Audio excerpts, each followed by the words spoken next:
what we're going to do now is we're going to really cover, you know, we did a lot of general ed stuff. We're going to do a lot of adaptions and also a lot of low incidence. And we're going to see some videos, some that we don't have to take offline, but because it was when I was in LISD working with students. But I want to just kind of go through and show you just a few things that we can do to adapt. And again, my whole premise is we don't have the budgets to spend for these things.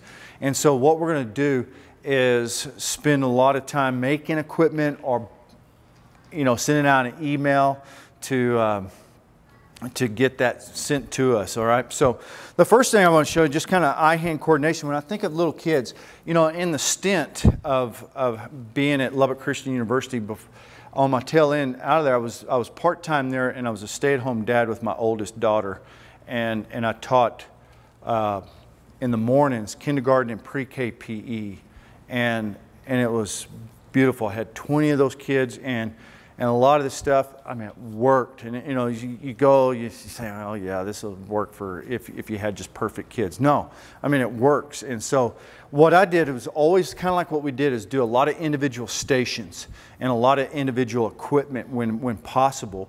And that made the kids real successful. So what I've done is I could buy launchers for eye-hand coordination out of Gopher for like $20 a piece. What I did is just take a Finch slat, cut it in a 2-foot or an 18-inch section, put a block. I normally put a block, but I've got a foam dice, and I just put a bean bag on there, and I adjust it, and we can talk about angles, you know, incorporating math, Philip, into that more and more with that. Like we got bean bag count. We've got a beanbag, a Finch slat, and if the kid breaks it, who cares? So I might have 3 or 4 of these set up in a station, then I might have a tossing station set up, and so they're getting a whole sense of eye-hand coordination on doing that. And so it's real easy. Our little kids, and like I said, we have 4 to 5-year-olds that come to our after-school program at Texas Tech. You know, I tell the parents 5, but they sneak the 4 and 3-year-olds on me, which are fine. I tell them as long as they can keep up and not hang onto your leg, that's fine. They can just play. But these are just stilts, okay? And these are timeless, okay? And you just cut some rope, and you know, I'm 200 pounds, and I'm walking on these things. And these are 15 years old because when Grayson was born, my oldest, these are her formula cans, all right? So now you can go to your cafeteria ladies and get the pickle cans or the green beans. Just get you some nylon rope and just spend an afternoon peeling off labels and doing that. So, and you know, our 3-year-olds climb on these, and they're not going to kill themselves. Will they fall? Maybe. But they sure love being tall as their peers or their siblings.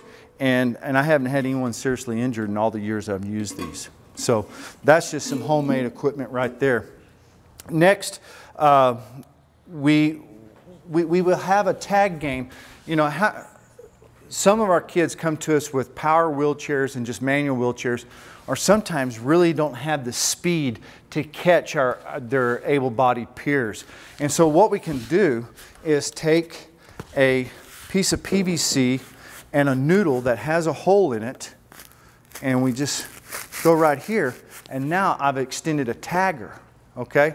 Now, a kid that's not very fast is not going to have a bunch of motor control, so I'm not worried about him whacking someone hard, but just a matter of touching. Is that okay? Yeah. And just tagging you, okay? And if I'm in a wheelchair, I can just put it in the chair and underneath the kid's arm, and it's like a lance. And I just control his automatic chair. I slow it down a little bit so he's not going 100 miles an hour in the gym, and he's able to participate. Or I'll just deactivate him and put it in manual, and now I have a special student. Most time it'll be his assistant, though, because of district policies, that will push him around, and now he's able to participate. Because what happens a lot of times is our students with special needs, whether cognitive or physical, they come to PE, and we've got 50 other kids in there, and we go, what do we do with them? So we make them the official timer. We make them the official scorer instead of a participant. Now we can just, with a little bit of foam and a little bit of PVC, we can go to town, all right? All right. so much. And I'll just go ahead and address this right here. So this is my lap ramp right here. I just took, and the only reason these joints are in here because I break it down and I put it in that suitcase. That's my travel case. So if I go to Houston or somewhere and speak, that's 50 pounds. They can travel with me in an instant. And so, but I'd use about a 3.5 foot length of PVC, get 2 T's, a small little piece in the middle, put it together, and now I'm in my wheelchair and I have it on my lap and I can roll just like that, okay? And I can bowl.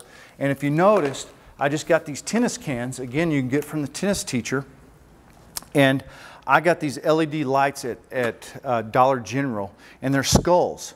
Okay, I got them on closeout after Halloween last year, and there was orange ones as well with pumpkins. There's Christmas lights, but you know, I've had them on the whole time, and I've done this several times this summer, and these lights do not burn out. So our students with low vision, it helps draw their attention to it. Okay, we can also put bells in these things, you know, and draw attention to them so that they can kind of vector in and bowl the ball and be successful with it. We can just have them put it out in the play area, and when they're playing bowlers and setters, they may not be able to chase all the other ones, but they may have a couple of them that are lit that they can identify. Or you got another student that's assisting, you got one chasing him counting, another one just with a ball and a rattle just kind of going like that, all right? So that's the way a student can be successful on that. All right, Tara, if you would, if you'll stand up for me, since I'm already here, I'm going to do this. So show me how to bounce pass. I'm going to stand right over here and move that out of the way and just bounce pass to me, just like if we were in a gym class. Yeah, we're just pushing down, we're going thumbs up, thumbs down, just regular, just like that. That's great. Now, if I'm a hoop right here, go ahead and shoot for me, okay? Very nice. Shoot one more time for me. All right. Now, when we have little kids, right, with our 2nd and 3rd grade or our little PPCD kids, we take what's the 10-foot goal, we move it down to 8 foot, we move it down to 6. Or in some cases, in the preschool, you can have a seat. Thank you very much. We'll use just the little Tykes plastic kids hoop, but we're adapting that for the student's ability, all right? Because that little 3rd grade kid or that 2nd grade kid makes a shot on a 6-foot goal, he thinks he's LeBron James. And we have our kids in a wheelchair doing the same thing, okay? Sandra, if you'll stand up so I don't wear Tara out. Now, I'm in my wheelchair and we're doing everything else. Tara and her partner are doing bounce passes. Now, you're going to bounce pass to me and you're going to hit my lap and I'm just going to collapse on it right here. One of 2 things I can do. I can just push it off my knee and roll it back to her, or she's going to bounce pass and I'm going to use my ramp to pass it back to her. So I just collapse it right here. I roll it back to her. To her, she's doing everything that Tara and I was doing, the same thing. All right? Thank you very much. Now, for shooting, we can do this. Now, if I'm in a wheelchair and I got a lot of spasticity in my arms and I cannot, there's no way I could even shoot someone standing out in front of me. I couldn't even knock it off my lap into a bucket. But I got all sorts of lateral mobility. So I can't shoot this way. So what I've done is taken a tee and I put it on the athletic tee and I put a basket underneath it. And so I'm able, when I say shoot, I knock the ball off into the basket, okay? And to me, I'm just like LeBron James, just like that 2nd grader is shooting at a 6-foot goal. And if I really want to get them excited, you classroom teachers that are in special ed, we get those Big Macs, right? I should have had Laura get one. But the Big Macs are just a little recorded button that kids can hit and it repeats a recorded phrase back to them. The recorded phrase I could record into it is 2 points. Now I set it in the bottom of the basket. That ball gets knocked off by me into the basket. I cannot necessarily see all the time the ball hitting the basket, but I can hear 2 points. And now I'm using multiple sensories to be able to perform one physical act. And so that's making inclusion and that's making that adapted for that student's needs. And he's successful. All right. Now, say for instance, we run this thing called Winter Olympics, and you're welcome to steal this thing as all you want. We don't always have time to get medical releases for Special Olympics, but what we want to do is try to include our kids. So what we'll do is we'll have like 6 to 10 stations set up in the gym, and they'll have 5 minutes at each station. Some of them are like hockey shot. We'll have hockey stick, and they shoot into a goal. So 10 kids are there. Another 10 kids are doing slalom skiing, and so they're getting carpet squares, and they're just skating around through some cones, okay? Now we have the ski jump. We put a plyometric box up with a mat underneath it. The kids step up and they jump for distance, kind of like the standing long jump, but from an elevated position. Well, you get a kid rolling up in a wheelchair, and we did this, and I was like, man, how can I get that kid to do it? We can't get him out of the chair because he's too physically fragile to do that, or it takes too much time. So what I did was create a dice with feet on it. Instead of this kid just being a participant and going, oh, we can't get you to participate, you just sit out this station. I made him active in that station by having him roll the dice off, and he rolls 20 feet. So he jumped off the box in his mind 20 feet, just like his able-bodied peers. And so that's just another way to bring that about. Okay, repurposing equipment, okay? I'm not super frugal, but I like not throwing stuff away. So I've got an old ball that used to bounce, okay? It doesn't bounce so well, but it rolls really well, but it doesn't roll across the side of the gym. What I did when it went flat was I cut 2 holes in it so it could be a bowling ball, okay? So I'm gonna bowl right to you, Sonny. And so I bowl right there, and so I can get it right there. But if you pull what's inside of it out, it's plastic bags. I repurposed it by stuffing it full of plastic bags. And who doesn't have 1,000 of those things at your home? And you can do that with utility balls. And the same thing, I just took some scissors and cut 2 holes in it. You can cut 3 holes, whatever you want. And then I stuck a bell in there so it can help do that. And sometimes they just spend more time focused on rattling the ball, but that's fine. So that's another way to adapt what's going on. This right here, I don't know what your custodial staff, I stole this from one of our orientation and mobility specialists. This is Braille. This is a Braille code. If you go walk by any door in this building, exit, whatever it might be on the outside, it will have a Braille code. And we can do one of 2 things. We can make kids aware, if we have students that are blind or with low vision, aware of their ability to try to read. And so what we can do is like a tossing game, and we get like 3 bean bags, we toss right here and right here, and now out of the 3 they covered up these 2 holes. So this is a particular letter, all right, on the Braille alphabet. And so you'll have to, maybe you have a cheat card there and say, once you do that, tell me what letter you've done. Okay, I've done A, very good. And you go back and you have like a little relay with your kids. All this came from, this was already pre-cut. This is the paper towels in LISD are stacked in this. So every custodian throws hundreds of these away a day. But they're stacked like paper towels here, paper towels here, paper towels here in the case.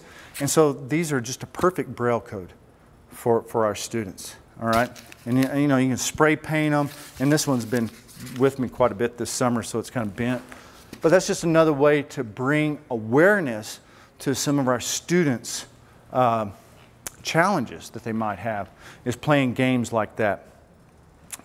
Another way, you know, we do lots of different things in athletics or in PE to try to build things. Like we can have a ball here. Come here, Nick.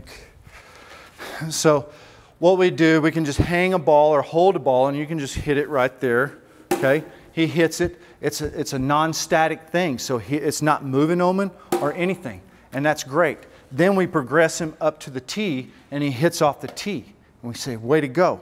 Or we could have this freestanding ball as a station in the gym if we're doing softball unit or baseball unit. Next, you're going to stand right there by that chair, and I've just taken just a regular wiffle ball and just a regular nylon rope, and I tell you what, once you stand here and hold this, and I'll take the bat. You make it real tight. And just, I can do one of two things. I can hit on the top right here, or I can use it as a guide on the bottom, and now I swing and hit. Now swing it to me, and now I'm doing that without having to chase a ball down the field or across the gym, or it doesn't get behind me. I'm working on my eye-hand coordination. That's a little, you know, that's, even if it went right to me, I go, okay, I saw it hit me, so I hit it back. Now roll it to me one more time. So you go right here, react, all right? And you say, hey, that's pretty good. Now, a kid in a wheelchair may need a little more challenge, so we'll just kneel down and he'll hit it and use gravity to help him be successful on that. But it's just, you know, you can buy these things. I think Derek Jeter type thing, you know, you go, it has one from here all the way to Coach Chase, and you do the ball and it gives you the reaction time. You know, those things are 40 bucks. You can make one for your own purpose for less than $2, okay? So that's one way to bring PE into the classroom. Two more things, using scooters. All right. What we're going to do is I've got a nylon rope with a cut piece of hose, all right? So it doesn't burn my hand. And what I used to do with my students is, Michelle, if you'll come here, is I just have them sit on the scooter if they were, and they're working on their vestibular situation. Now, if I felt like they were going to fall off, I would be behind them, or I'd snap another scooter on there so they have more support. But go ahead and walk, and I'm going to have my arms straight, and I would say pull to your chest. So I pull to my chest, and I accelerate, and I'm doing resistance training with my students. Is it a bunch? No, but it's enough to do that. You're doing great. All right, so, all right, you can stop. Thank you very much. So that's just another way of doing resistance training with our students without having them do push-ups. And it's a fun way. When I would walk down the halls of LISD with my little cart of stuff, and I'd then get my students out of the class and we'd be up and down the hall, you know, it was looked of envy, like, I want to do what that kid's doing, you know, so it made it fun. Another thing that we can do is take a second scooter, and I didn't bring one because I didn't have a mat with me.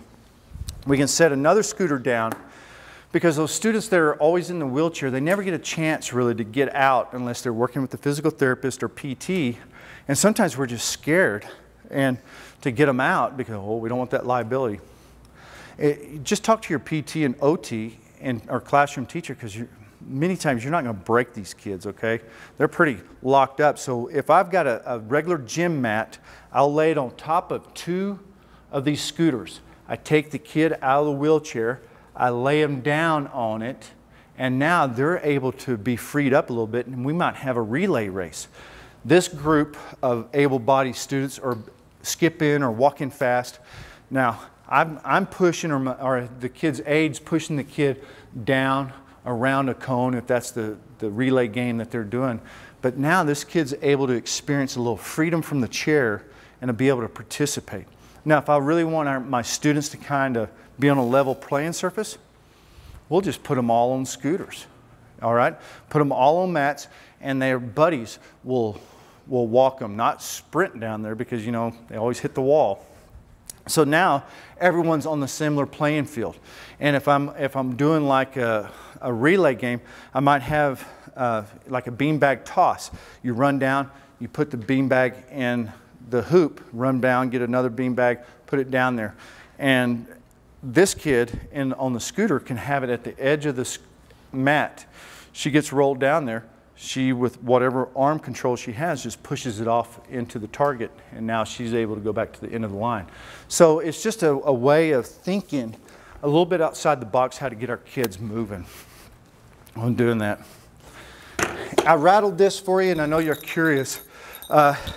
This is from USTA. I'm on the adapted committee for the United States Tennis Association for the state, and I'm working on a certification to work with blind students. So I'm in this West Texas cluster. If you really want to know how there's blind tennis, okay, and it's really phenomenal to watch, because you know, it bounces. and they can hear it twice. And this is just a foam ball with a little bell in it, and they're able to hit it on the second bounce or the first bounce, but they're allowed to do that. And it really is terrific. Does it look like Andre Agassi? No, but it looks very competitive, and they are very competitive with it. But these are kind of expensive, but we've got a thing coming up if you're interested. On October 17th, we're having the West Texas Sports Extravaganza, which we're going to have beat baseball, we're going to have tennis, and we'll have a lot of these activities that are geared towards students that are blind and in their families. And then we're going to have like a field day for them where they'll get medals and they'll throw the javelin, a foam javelin. And you know, we had about 80 kids last year. We're hoping to double that this year because it was outside of Abilene last year. This year, Texas Tech is going to host it. And anyway, so that's really interesting to try to get a hold of that stuff. And there's people that made them. You know, you can go to Academy right now and buy foam tennis balls like that and cut a hole in it and put a little ping pong with a bell in it. It's a little more work, but you can buy those if you like. Okay, questions? All right, now, jump rope. Can your kids jump rope? Can your kids jump rope? Sometimes, yeah. Yeah. So this is good for your training next week. You can teach all the teachers how to jump rope. What we do, you know, my daughter, she's a pretty decent athlete right now, I think. My oldest, but she was almost 7 years old before she learned how to jump a rope. And that was when she was on the trampoline. It was aiding her to do that. So it took her a while to get that eye-foot coordination down. So what we can do, only reason I'm doing this, okay, is because I don't have a full stick, but you can make your own jump sticks, okay? Because jumping rope is hard. I just get a piece of PVC and a rope, a little nylon rope and a wiffle ball, and now I can make a jump stick and I'm able to be successful.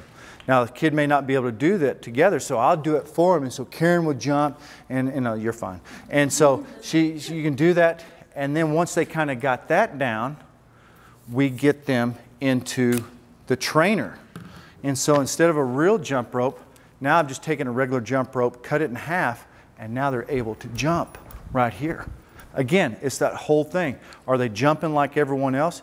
Yes, it looks different, but they are feeling as successful as anyone else with a complete rope. And when they got that timing down, if they ever get that timing down, most of them can, once they get that timing down, then they can graduate to a regular jump rope. So you go from the jump stick to the trainers to just a regular jump rope. So let's talk about a little bit of low incidence before we get out and play. You know, the IDA Act of 1997 said individuals who are severely and profoundly mentally retarded, now we call that low incidence now, okay? That's old language. Or multiple disability or multiple disabled have a guaranteed right to participate. It goes on to say, has a guaranteed right to participate in physical education programs and activity under the IDA Act of 1997. And so a lot of times what we want to do is we keep those kids out because there'd be too much of a hassle. Now, I understand that they can be difficult, but they don't mean that they shouldn't have PE. Like we mentioned earlier this morning, you might have to carve out some time. Not every kid, the standard is 135 minutes of elementary PE, but that may not be appropriate for every student that has special needs because of a variety of factors. So we can ARD whatever we want that to look like. And a PE teacher does not have to deliver that. If we got a self-contained classroom, Jenny, how many do you have? I'll have 8 this year. And they stay with you most of the day? And so you do the English and the math. You do all of it. And so PE, you know, some districts have adapted PE, and one thing we did in LISD was we were trying to get to a model where our classroom teachers, if they were self-contained and it wasn't appropriate for our students to do an inclusion model, then we taught the teachers and the aides how to do PE in class, and we might only come down a couple of days a week instead of every day, but they would do PE all the time.